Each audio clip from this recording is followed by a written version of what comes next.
Good afternoon, everyone. I'll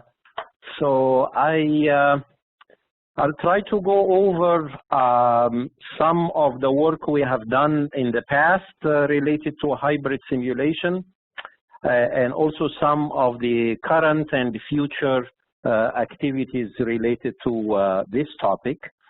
So the work we have done in hybrid simulation here in Berkeley have been funded by several sponsors, and MTS along the way have been very supportive to our activities. And also I had the pleasure of working with many people and the students, so I have them listed at the bottom here to acknowledge their contribution.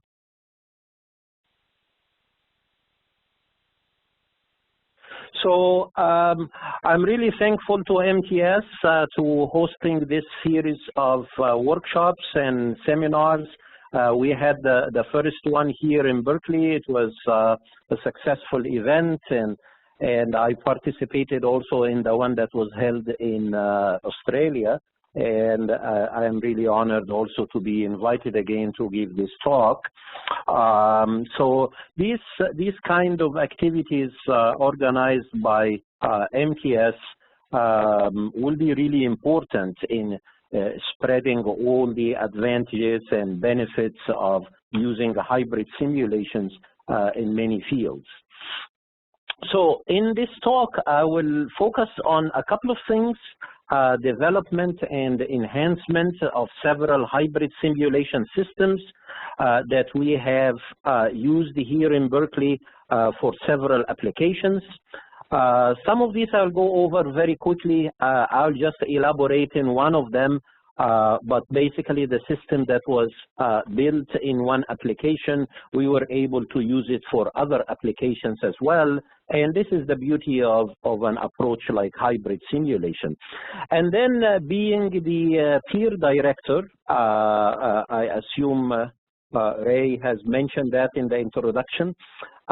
So we also try to make use of hybrid simulation for benefiting the peer performance-based earthquake engineering methodology. And I'll say a few things about that. So I'm sure you heard from other presenters the background of hybrid simulation, but I have a couple of slides here to show about that. We're all familiar with analytical simulation, where we build some computer model, for example, using FEM. And if parts of this computer model are better to be represented by physical specimen through experimental simulation, so the summation of these two types of modeling is what represents a hybrid simulation as presented in this this work here. So this goes back to my involvement in hybrid simulation when I was doing my PhD research in Cornell. And my first interaction with this kind of modeling did not really involve substructuring, but it involved more trying to mimic ground motion action through actuators. So this 2 degree of freedom system, we were interested in determining the demand on the system when it's subjected to ground motion without actually putting it on a shaking table.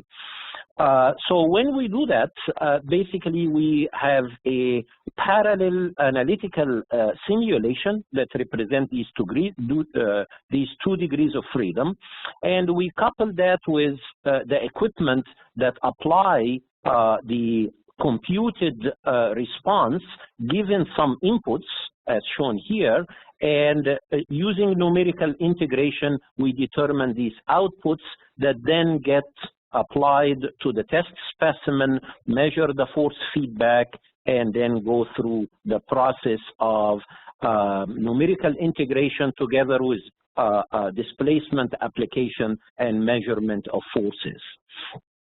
So if we extend that to substructured system, again, this 2 degree of freedom system, for whatever reason, maybe the bottom spring represents a particular substructure that is better to be tested in a lab environment, while the upper story here can be a computer model.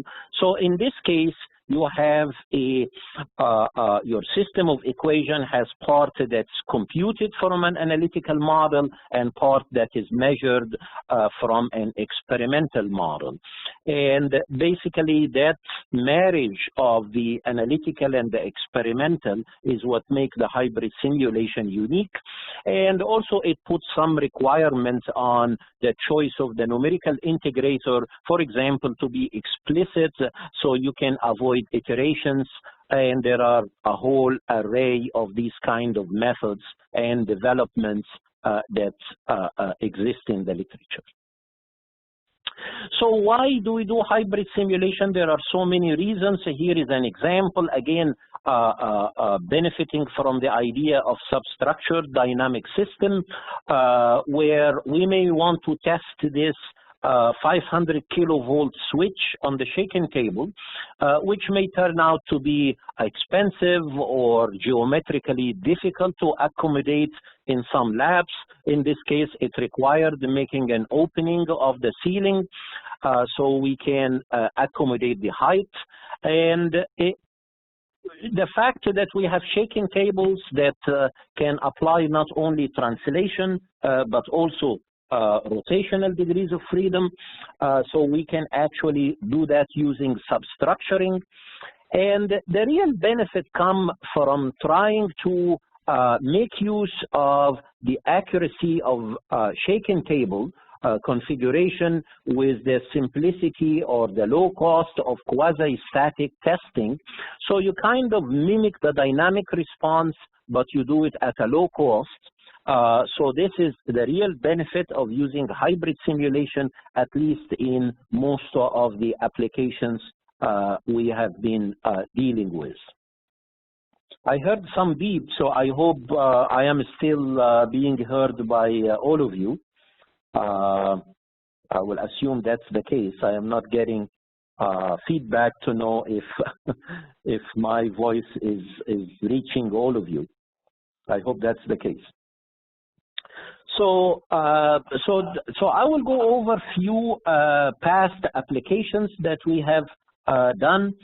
And the first of those has to do with the example I just showed, where we may be interested in conducting seismic evaluation of electric equipment. These electric equipment tend to be very suitable for substructuring. Their testing on a shaken table as a whole system can be time consuming and costly. The fact some components may be made of polymer material, it requires real-time hybrid testing. And also the fact that the mass is distributed may require shaken table configuration rather than actuator configuration. So there is a whole array of publications on that, that if you are interested, hopefully this presentation will be shared with all attendees, and then you can get more details about the work that was done in this application. But I will quickly go over the system that was developed. So basically, you have a simple controller. It's an MTS controller, a small shaking table. You put the physical specimen on the table. You have a data acquisition that performs the computation as well as acquiring the data, and then the computed displacements go to the controller that then gets passed to the actuator that drives the table, and then the measured force from the load cell attached to the actuator is fed back to the computational algorithm. And this whole process in this system, we were able to conduct that in 1 millisecond, which is very suitable for one time step to conduct real-time hybrid testing. So now that example of a 230 kilovolt disconnect switch is being substructured to an analytical substructure and also an experimental substructure, where the experimental substructure sits on the table. That's part of the system I just described. And analytical substructure is a computer model that could be performed in OpenSeas or some other computational platforms. So for real-timeness, there are always issues of time delay.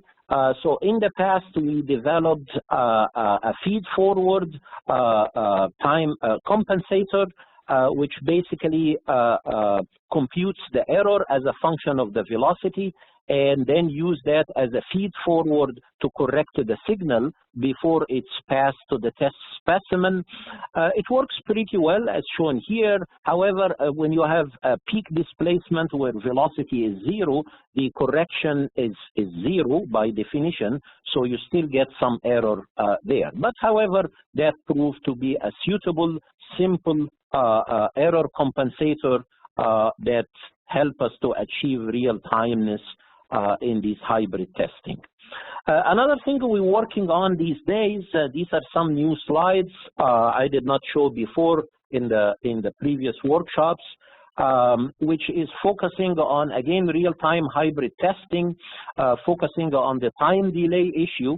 So if we have a linear system as such and you have a command, you may end up with some overshoot, then the measured force will have this error, which if you repeat that at different time steps, you end up with a loop that would increase damping. You have some hysteretic damping, which may not be a problem, but the problem happens when you have time delay or undershoot, where basically you have a reversed loop, and then you have a negative damping, which may lead to instability, and also it adds energy to the system that is being tested.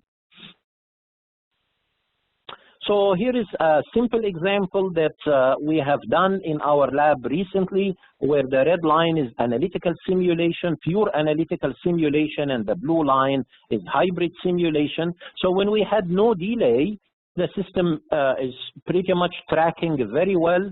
The red and the blue lines are matching, so there is not much error as we see in the zoomed portion in the upper right. But then we added some features in OpenSeas so we can investigate the time delay, which is basically it's a function that's introduced into the element library of OpenSeas. So far, it works with zero-length element and also work with force-based beam column elements, which allow us to play some virtual experiments of introducing delay in the system and see how much it will affect the results. So here are some preliminary results. If we have a 14 millisecond delay, how much it affects the displacement compared to the quote-unquote exact solution from analytical simulation that has no delay, which basically is the case of adding energy to the system because of this negative damping. And if we really want to eliminate that type of response, we have to work better on reducing any potential time delays. So that's something we're working on to add some more capabilities to OpenSeas, OpenFresco in conducting hybrid testing and also evaluating different systems that are developed for hybrid testing. So going back to the application of this electric equipment and showing some validation we have done. So we tested this system on a shaking table about 10 years ago, and we continue to do hybrid testing. So these are some results about 7 years ago, where we compare the hybrid testing to the shaking table testing.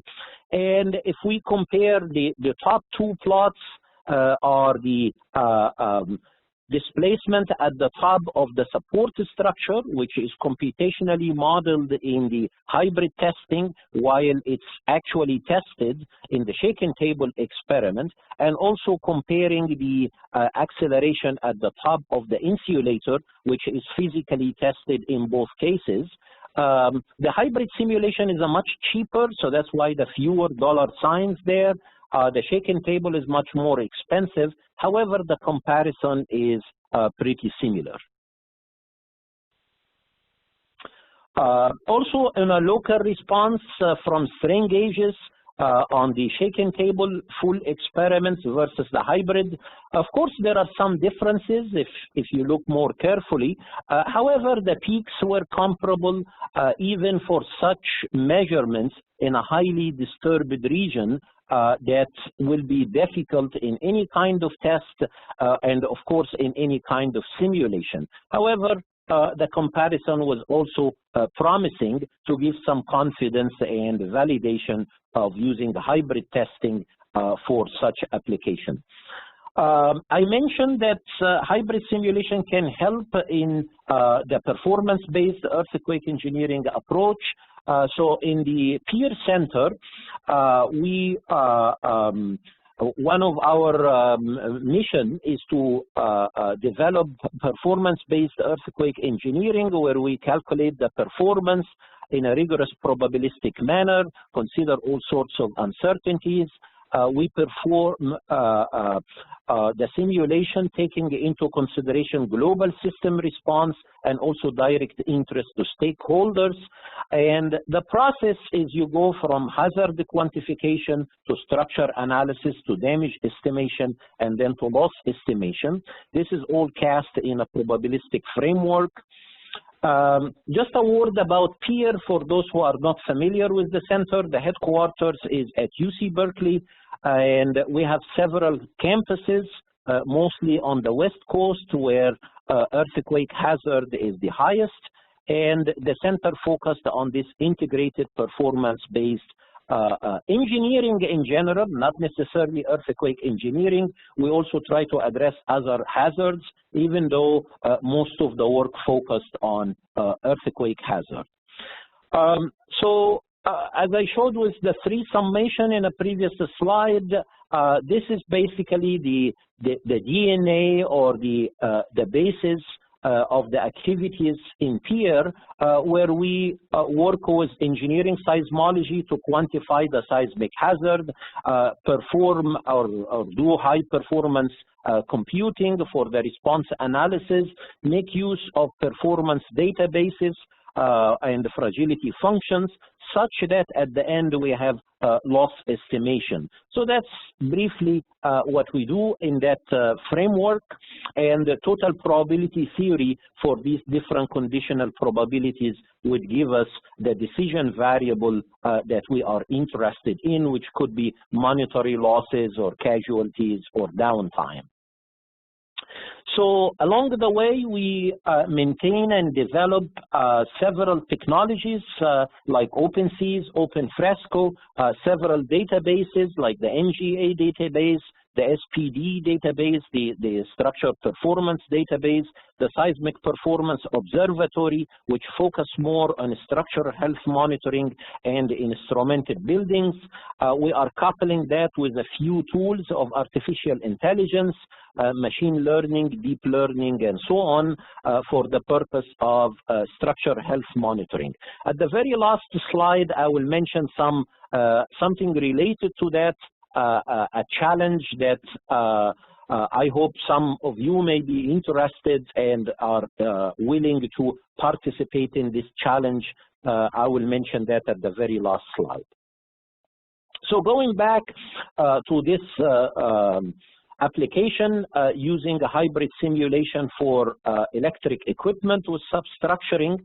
So the hybrid simulation will give us plots as such when we run the analysis multiple times for different parameters, mostly related to the computational model. So changing the support structure stiffness, for example, and looking at the peak strain or looking at peak displacement. Then the point is how we convert that to decision variables such as expected normalized economic losses, versus the support structure stiffness, let's say for multiple types of the insulator, let's say made of porcelain or made of polymer, using that triple integral that include the hazard, the analysis, the damage, and also the losses. So that's the objective. And for that, we will choose a site that has a seismic hazard characterized.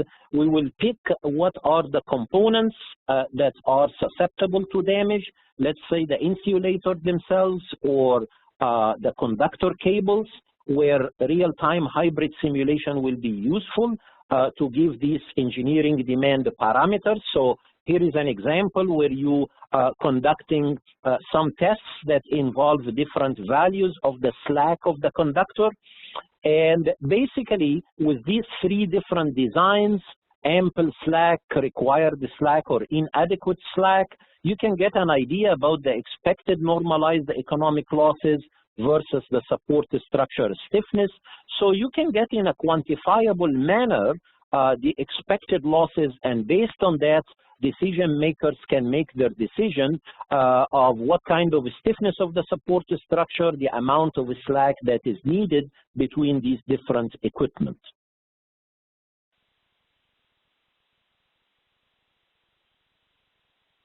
So the other applications, I will go over them relatively quickly because now I hope you get the idea how hybrid simulation can be beneficial to conduct a cost-effective parametric study that can be even taken to the level of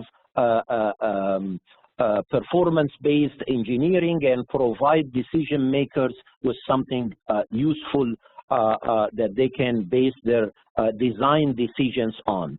So the second application here is a bridge application where we were interested to look at some issues related to what is the box girder slab contribution to the bridge frame or the bent cab. How can the bent cab capacity accurately be estimated?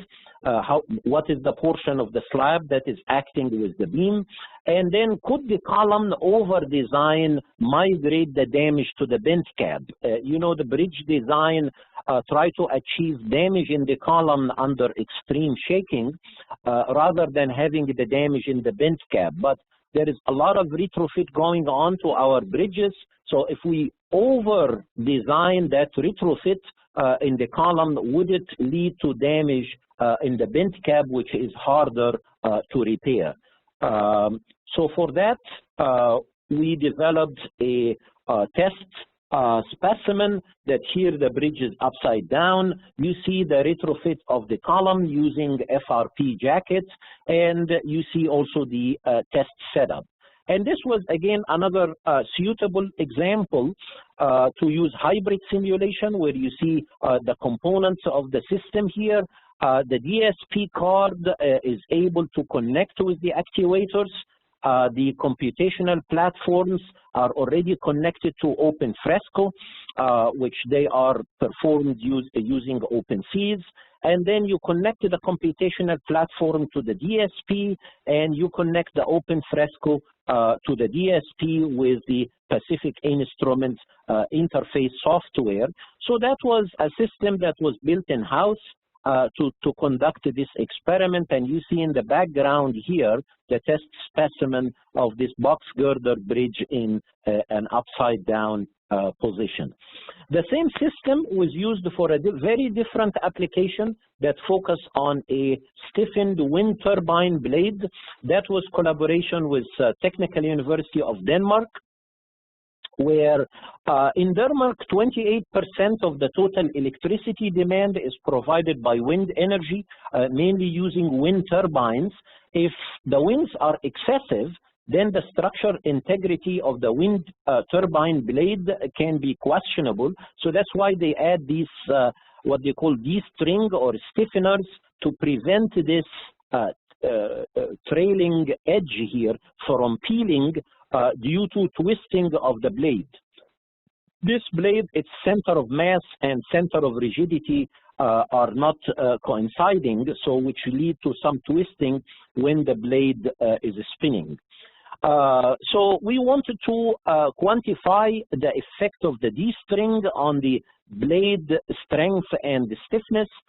So therefore, we use the hybrid simulation for this purpose, which basically it uses a similar setup that was used for the bridge application. You see the physical specimen here, which is the D-string stiffener, and the computational model is a 3D SEM model of the blade itself, similar to one of the slides in the previous presentation.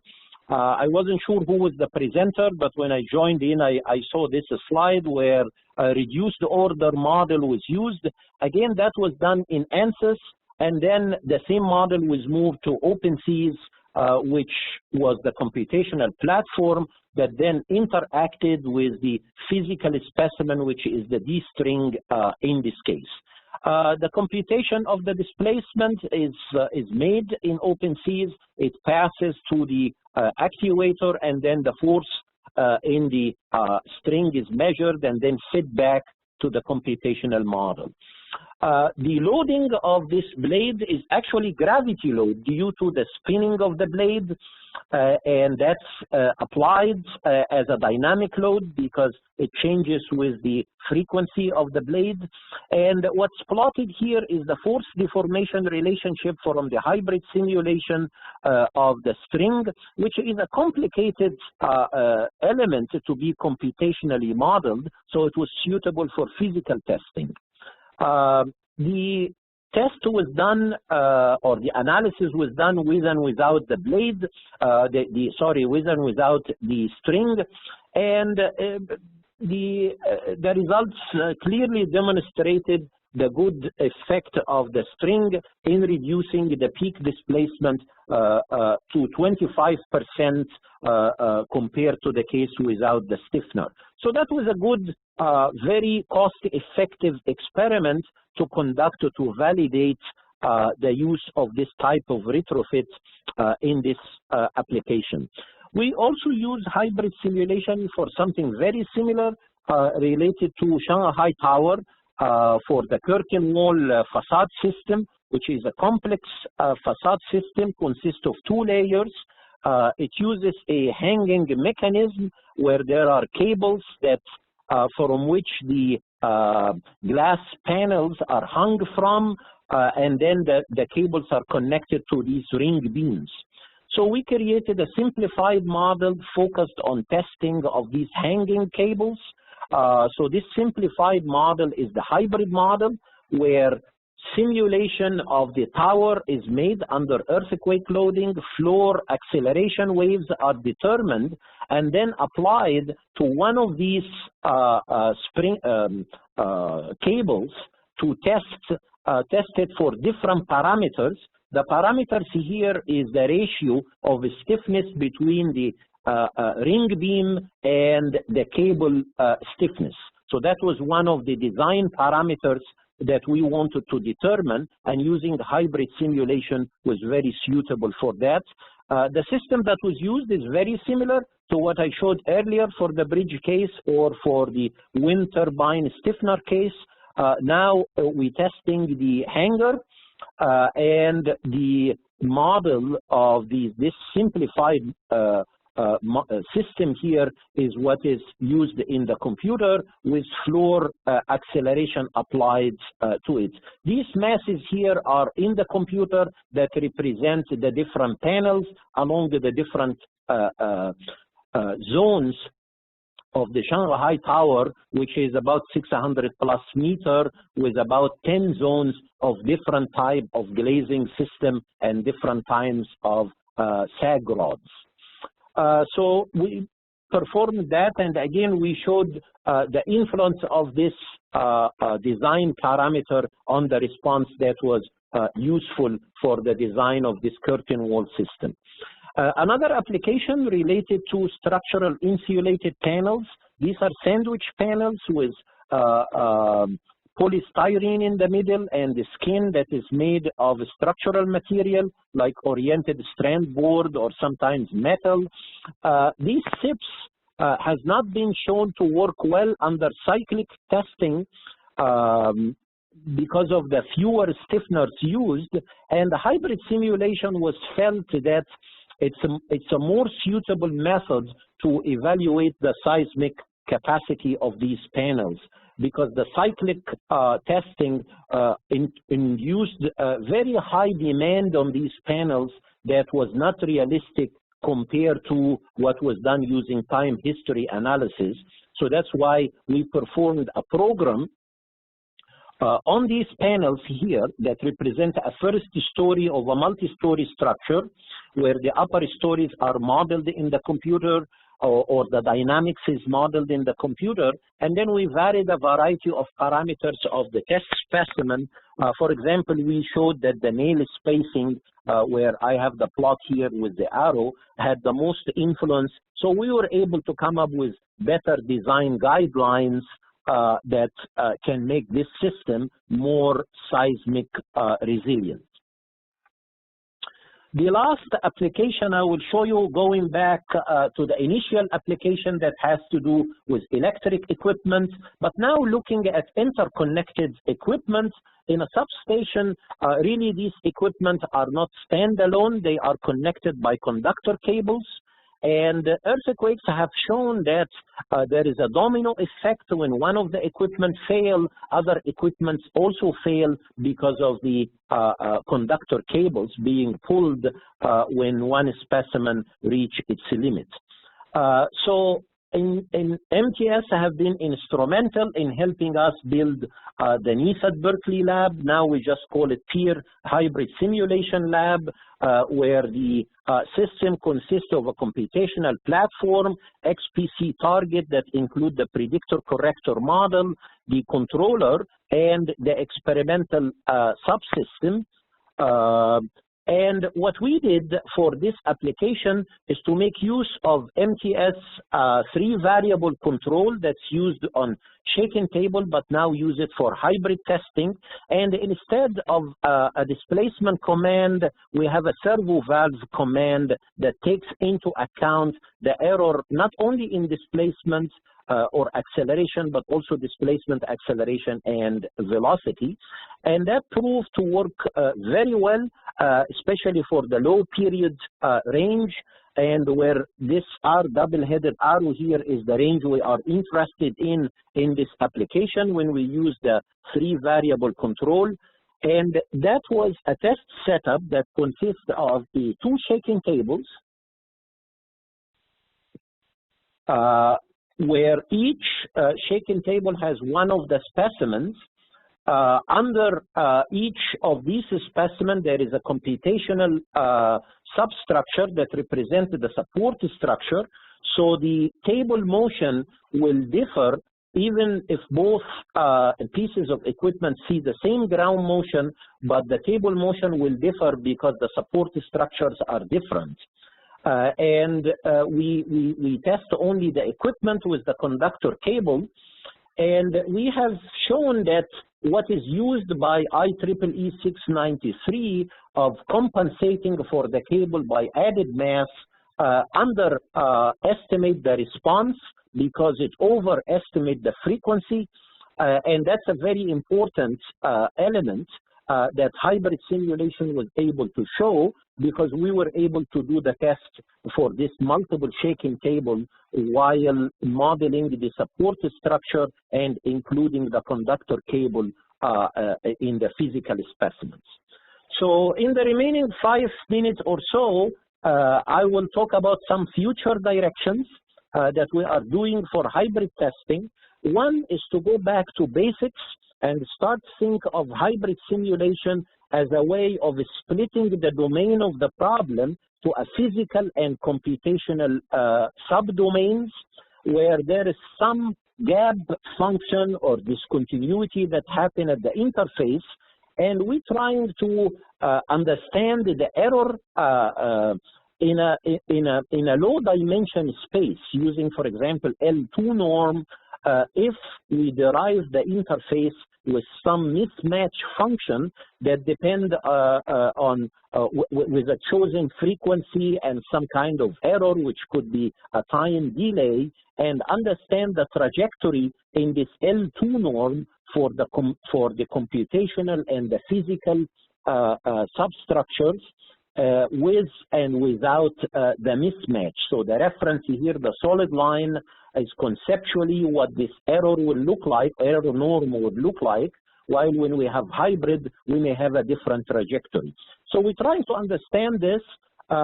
We had some work done for basic computational mechanics elements, for example, for viscoelastic beams or for plates like a Kirchhoff plate, where we have a closed form solutions. And what is interesting is we realize that, and this is documented in this paper here, collaborative work with my colleague Sanjay Govinji, who is a computational mechanics professor here in Berkeley, where we can see if we zoom in this part of the, for the beam example, we see this parasitic peak, which is not associated with any natural frequency of the system, but it is associated with the natural frequency of one of the substructures. So that's something need to be suppressed because it doesn't exist in the real system when we do not have this mismatch. Same thing was also observed in the plate application, where again we see this parasitic peak, which is associated with the natural frequency of one of the subsystems, which can be viewed as the computational subsystem or the physical subsystem, as the case may be. So that gives us some insight about this error propagation in these continuum problems by conducting this virtual hybrid simulation by introducing this mismatch between what we can call a physical domain and a computational domain. The last application I show for future hybrid simulation is this project we have that focus on energy efficient building envelope. So here we try to use hybrid simulation for problems of a different kind of physics.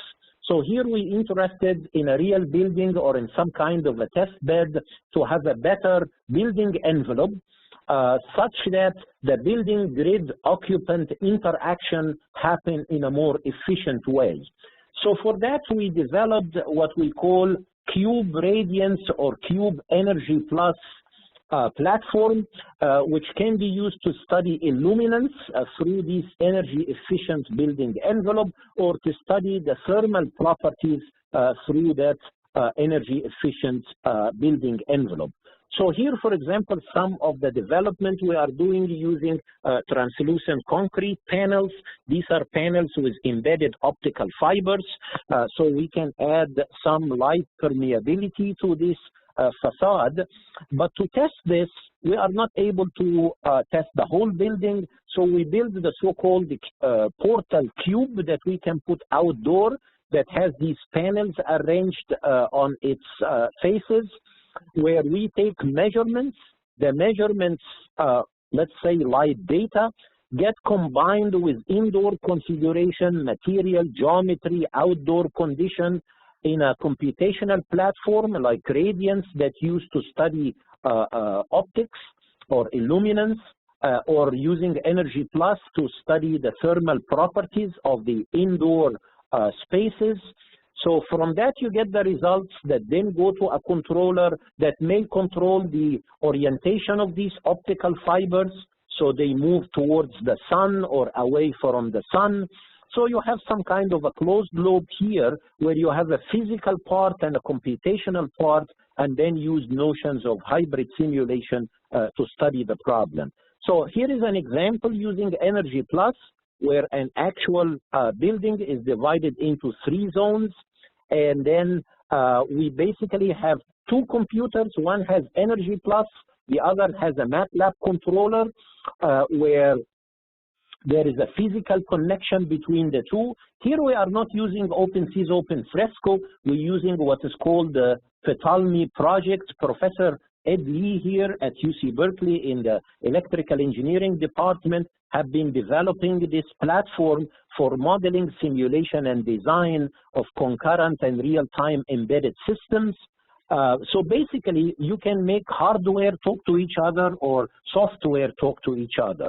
So I'll just show you a very simple exercise where the input can be the shade control, and these are the the notations in Energy Plus, where 0 means the shades are open, 6 means the shades are closed. The output could be the room temperature in degrees centigrade. So this is what happened in the first computer, which uses Energy Plus. In the other computer that uses MATLAB, you have the room temperature as the input, and then the output is the shade control, 0 or 6. So if you exceed a certain level of temperature, let's say 23 degrees, the shades will need to be open or closed so you can control the temperature in a better way. So the controller here is very simple, something we can write in 3-4 lines of code. And I'll just show you results. We use real data we have 2 cases, some Chicago data, historical data, or on January 1st or January 2nd. And the red line here show the output of Energy Plus, and the threshold of 23 degrees, when it's exceeded, you see on the right-hand side the output of the controller, which says you have to open or close the shades once you exceed the 23 degrees. So again, you can do that with real data that is coming from the cube, using some facade technology that is not easy to model in Energy Plus.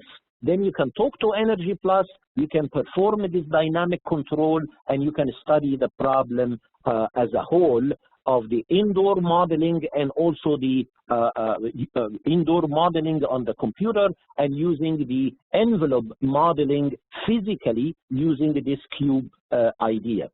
The last thing here is we're trying to do the same thing for physical hybrid simulation. There are 2 types of devices to study lighting through the building envelope.